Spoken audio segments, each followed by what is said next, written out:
Gestalt language processing, AAC, ethics. We are getting into it in a future course here at ABA Speech. Did you know that at www.abaspeech.org, I list all of our upcoming CEU courses? Every single month, I do a live course, either myself or a speaker. And the next coming months for our back to school, I said it, back to school time, we're going to be talking about the ethics of collaboration around the ideas of Gestalt language processing, AAC, verbal imitation. In September, we're going to be talking about naturalistic interventions.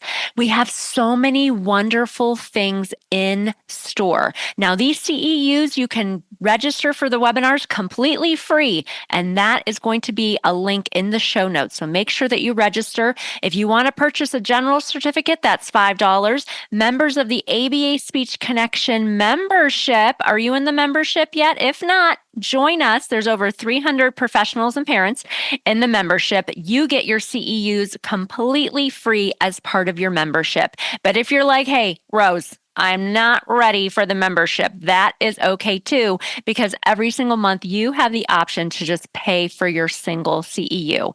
These are ASHA approved and ACE approved courses for BCBAs, professionals, and anybody who wants to attend. So make sure that you check the notes in the show notes that is going to have the link that will take you to register for our upcoming live events around the ideas of ethics, collaboration, Gestalt language processing, AAC, naturalistic interventions, and so much more. I cannot wait to see you on a future live course.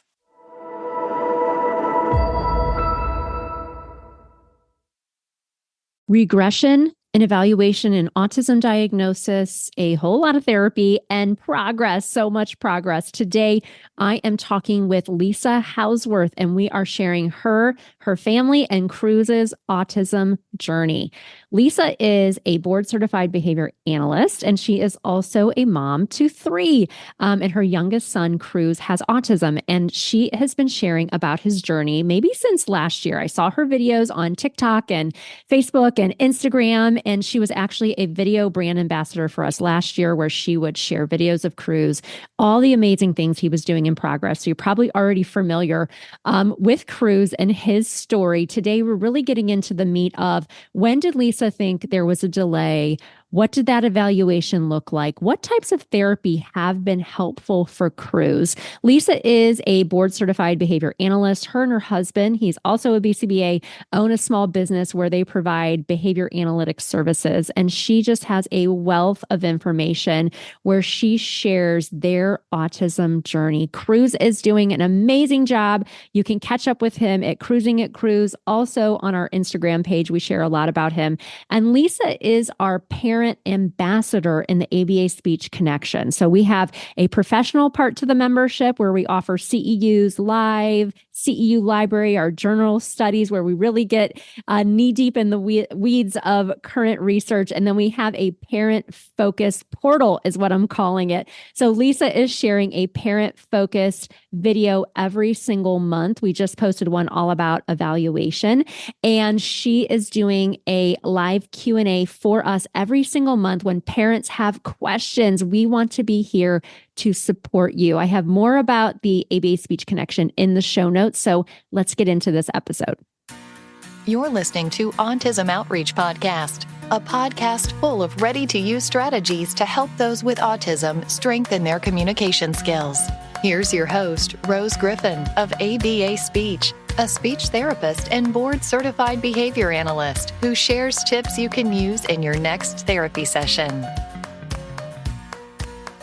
Welcome to the Autism Outreach Podcast. We have a great show for you today. We have with us Lisa Hausworth. Thank you so much for coming on to the show today.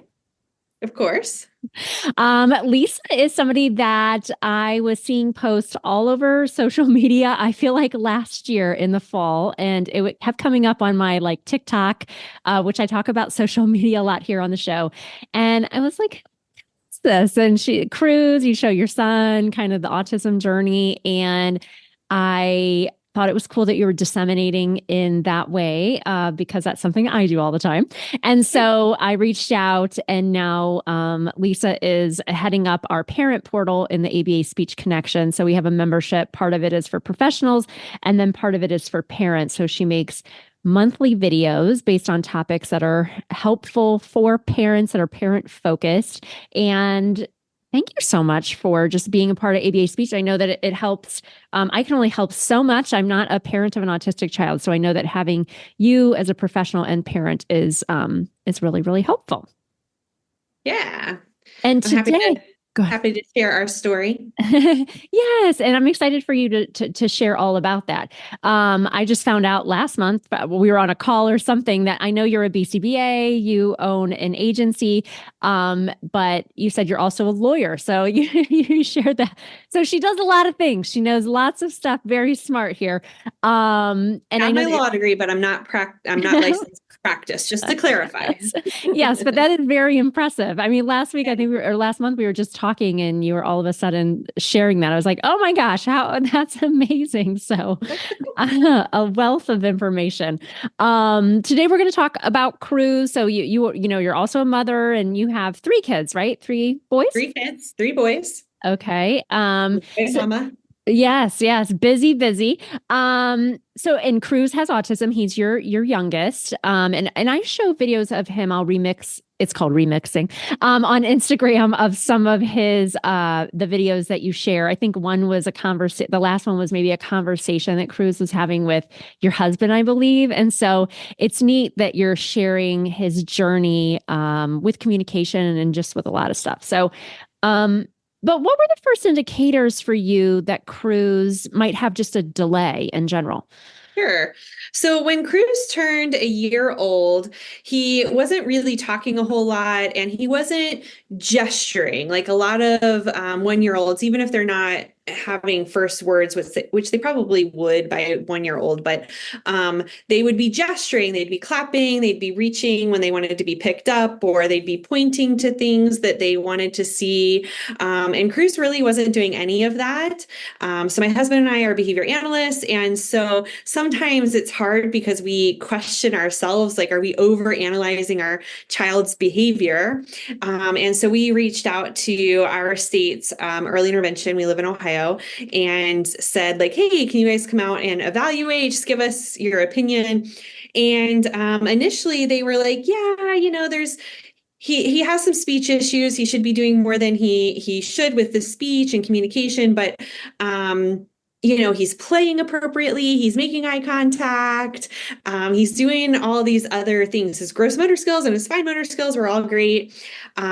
So fast forward a few months, and I might be jumping ahead to your next question here, but fast forward to when he was about 19 months old, he regressed.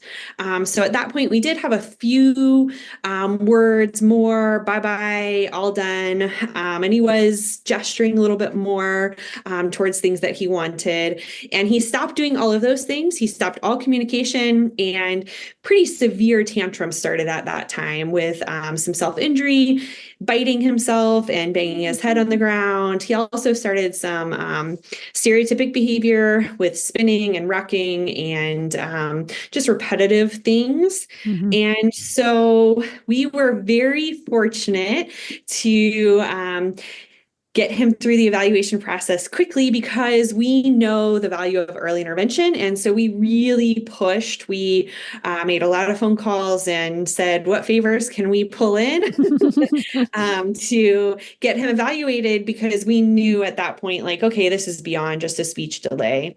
And I guess I should add that between 12 months and his regression, 19 months, we were engaging in a little bit of early intervention. We had our state's early intervention team seeing Kruz, and then we did eventually, when he was about 18 months, start private speech therapy, or 17 months, somewhere in there. So yeah. Did I answer too much? No, that's great. I'm wondering, just because I try to have parents on, or autistic adults, like at least every other month or once a month, just to talk about the process. Sure. But I guess I'm wondering now, because I know that, in some areas and where you're at, it can be hard for some people, I guess, financially to get a diagnosis. I mean, I guess I've never asked this question before, but is an autism diagnosis and the evaluation they have to go through, part of that is covered by insurance, but maybe it's still expensive based on everybody has a deductible, everybody's Sure. healthcare insurance. But I just know, like, sometimes when I'm watching content that is put on by like autistic adults, one of the barriers to getting that formal diagnosis sometimes for some people is that financial burden. So I guess if you feel comfortable sharing, is that, a portion of that covered by insurance? Obviously, it's going to be different for everybody, but I know people are on these wait lists. And then I know sometimes when I'm watching content from older people, that formal diagnosis is sometimes a barrier because of the funding. And I just didn't know how that all works. So, I think it's an interesting question, particularly now that I have connected with people literally all over the world, because there's a lot of misunderstanding with how insurance works, even among parents, adults who have insurance here in the United States. I think it's a misconception that, like, oh, this is going to be free, or I'm not going to have to pay very much for this, service. And obviously, like you said, there is a lot of variance between insurance plans. Most people, unless you're on Medicaid, that's a whole different ball game, but most people pay a monthly deductible, and then, which for some people like us is several $100s. And then you have your max out of pocket that you have to reach each year, which before your insurance will kick in and pay for all of it. And so for some people, that max out of pocket creates a real barrier to seeking evaluation or even seeking services. So like our max out of pocket is several $1,000s. So we pay a monthly premium, several $100s. And then in addition to that, we have a max out of pocket, which is several $1,000s. So when people, say to me about intervention or about evaluation, it's like, okay, it's not free. Like, yes, the insurance is helping, but we're still making huge sacrifices to be able to provide for Kruz. Now, adults, the challenge also is sometimes it's hard to find a provider who will even do the evaluation. Right. So that's like a whole, additional challenge. And you did mention waiting lists, and I think this is true all over the world, at least based on who I've talked to. Waiting lists for evaluation are a huge problem, especially when we talk about early intervention, because we know early intervention is so effective.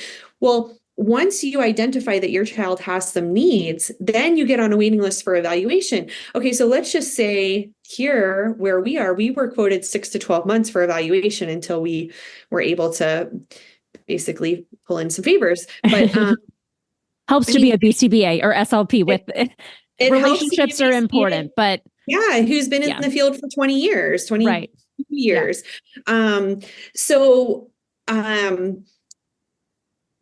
What I was going to say is, like, once you get the or once you identify needs, then you get on the waiting list for 6 to 12 months.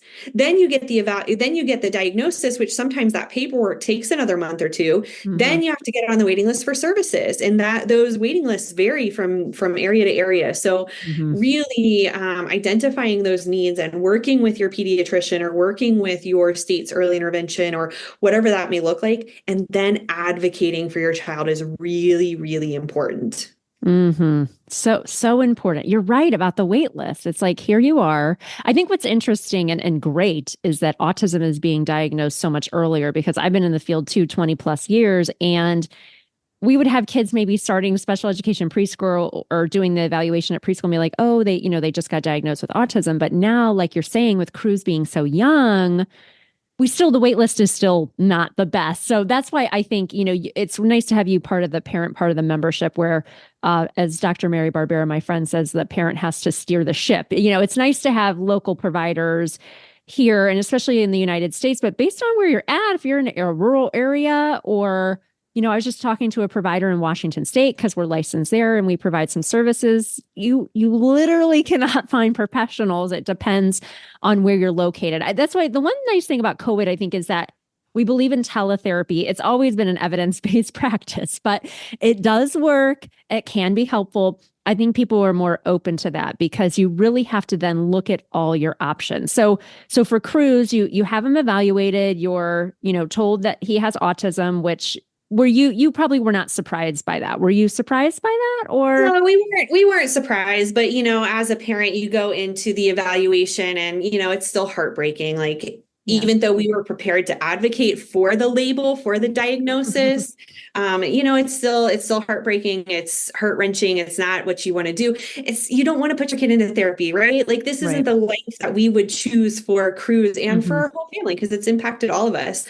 But this is what we've got. And I, don't want to bring religion, but I think God has a plan for Cruz and we're here for it. And Mhm. he's made a tremendous amount of progress through applied behavior analysis. And I know that that's one of your questions that you have Yes. to list, but are you okay with me jumping into that? Go for it. So what therapies, Lisa, have been helpful for Cruz? Obviously, it's awesome that you're a BCBA. I have a Yeah. lot of colleagues and friends in the field that either got into the field and then they have an autistic child. That dynamic is interesting, right? Because obviously you believe in the power of applied behavior analysis, as do I. So you get this diagnosis and then you start with ABA. I know you're doing stuff at home, but did you have other people helping? I don't know if I remember the answer to that question. Yeah, so we have a whole team of people who are helping us, a local agency, not mine, who have been providing ABA services. So he was diagnosed in December of 2022, and we were able to start ABA in January of 2023. From January of 2023 to June of 2024, he participated in about 25 hours a week of intervention with staff. Mm-hmm. That's in addition to, music class and church, and he did lessons on and off, and what his mom and daddy do with him too. So he had people in his face literally like basically from the time he woke up in the morning until the time he went to bed. Yeah. When we started in January of 2023, he was nonverbal. He really wasn't following a lot of directions. Like we really questioned his receptive language. Wow. He was demonstrating really severe tantrums. When I say severe tantrums, he was headbanging daily. There were days where he was spending 4 or 5 hours tantruming. It was really hard. And now, in June of 2024, so just about a month ago, we started to cut back a little bit. So he's still receiving ABA, but we're cutting back on the intensity. So he's spending some time with peers, with behavioral support, and then he does have some sessions at home as well. And he's conversational. He is funny. He makes jokes and he knows that they're jokes. Yeah, he's doing really well. We still have some behavioral challenges. We haven't seen the self-injury in a long time, but we're still working through some emotional regulation things. Like when he gets upset, he gets really upset and he has a really hard time calming down. Some transition issues. So we have some good strategies in place, but for now, I think he's probably going to be continuing ABA for the foreseeable future. He will be starting preschool in the fall with behavioral support, so I'm excited for that. But yeah, so I think ABA has been very helpful. We have also had him in weekly speech therapy for about a year now. Great. Prior to that, we had some consults with a speech therapist and an occupational therapist, but he's had consistent weekly speech therapy for about a year, and that's been really helpful too. She's brought a little bit of a different perspective to Cruz's speech and language, particularly early on with articulation issues, because he has not always been understood by non-familiar listeners. Oh, I wouldn't have guessed that because his speech does seem pretty clear in the videos that you share and things like that. But that always grows over time. And when kids are younger, there's certain things that they do that are just typical on the developmental, and then they stop doing those things. Or okay, interesting. Yeah, it's nice to have a speech language pathologist, either, for sure for weekly. It's nice if you can find somebody that works collaboratively together. I just put this, it was pretty popular reel on Instagram about I'm in these speech therapy groups where the speech therapists don't like ABA. I'm surprised. I mean, some of them I got kicked out of a long time ago because I'd say, like, have you tried ABA? And I was just like genuinely being serious. But I don't do that anymore. So anyway, one was like people saying on their private practice website as a speech language pathologist that they won't see any kids that are also getting ABA. And I just can't believe that's a reality because it's glaringly an ethical violation of our speech therapy ethical code. But you're a BCBA. Not everybody is going to be practicing right at the top of their game and being ethical and things like that. So that's great that you can find somebody. And I do think speech language pathologists just inherently are more naturalistic. Like I'm going to come out with a course here pretty soon about naturalistic. It's kind of based loosely on NDBI, naturalistic developmental behavioral interventions, and kind of natural environment teaching, kind of all that more holistic intervention, which I feel like some clinics like really are in a groove and they're dedicated to really providing that for kids. And then others, or not. So I think that it's nice to be able to have the speech therapist and the ABA and have that collaborative mix. When did you, this is not on my list of, I send guest drafted questions, so I hope it's okay to ask, but when did you feel like moved to start sharing on social media about Kruz's journey? What like lit a fire in you? Because it's not easy to do. Yeah, I've really opened myself up to some criticism and some really nasty comments about, which I guess I won't go there. But so right after his diagnosis, I've been really passionate about disseminating applied behavior analysis for 22 years. I have gone to conferences, I've spoken in the past. I've done a lot of parent training sessions. I developed RBT training for parents. Hours and hours and hours and hours of parent training. I'm really passionate about giving parents tools because parents, like you said, are the driver of their child's therapy. And parents really have to be involved, but they don't know how to be involved and they don't know the language. And so we have to just give them tools. Anyway, so I've always been really passionate about that. So when Kruz was first diagnosed, I was like, my original thought was I'm going to start a blog because I want my own documentation to see his progress. I want to be able to look back at this a year ago and say, like, look what he was doing a year ago and look at where he is now. And so I did that for a few months, just the blog. And then I was like, you know what?